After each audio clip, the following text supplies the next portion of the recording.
మనకి ఉత్తరప్రదేశ్ సీఎం ఎవరు అంటే చిన్నపిల్లవాడిని అడిగినా చెప్తారు కదా యోగి గారు అని చెప్పేసి. అయితే మరి యోగి గారు మనకి సీఎం అయినప్పటి నుంచి ఉత్తరప్రదేశ్లో ఇప్పటి వరకు చూసుకుంటే మొత్తం కూడా 15,000 ఎన్కౌంటర్లు అయితే నమోదైనాయి అక్కడ. సో మరి 15,000 ఎన్కౌంటర్లో కూడా దాదాపు 238 మంది చనిపోవడం జరిగింది. అయితే మరి ఇప్పటి వరకు వాళ్ళు మొత్తం కూడా 14,000 ఆపరేషన్ జరిగితే దాంట్లో 30,000 మందిని అరెస్ట్ చేయడం జరిగిందనమాట. సో మరి వాళ్ళలో కొంతమంది పోలీసుల మీద కూడా అటాక్ చేసే వాళ్ళు ఉంటారు కదా. సో వాళ్ళలో దాదాపు 9,000 మందికి మరి తోటాలతో గాయాలు కూడా అవడం జరిగింది.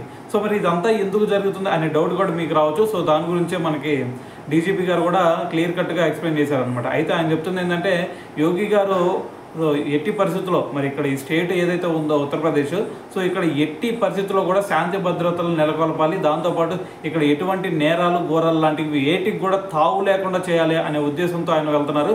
సో మరి ఆయన ఆదేశాల మేరకు మేమైతే వర్క్ చేస్తున్నాం అని చెప్పేసి కూడా సో డీజీపీ గారు అయితే మాట్లాడడం జరిగిందనమాట. సో మరి చూసిన తర్వాత మరి మీకేమనిపిస్తుంది అనేది కింద కామెంట్ చేసేయండి.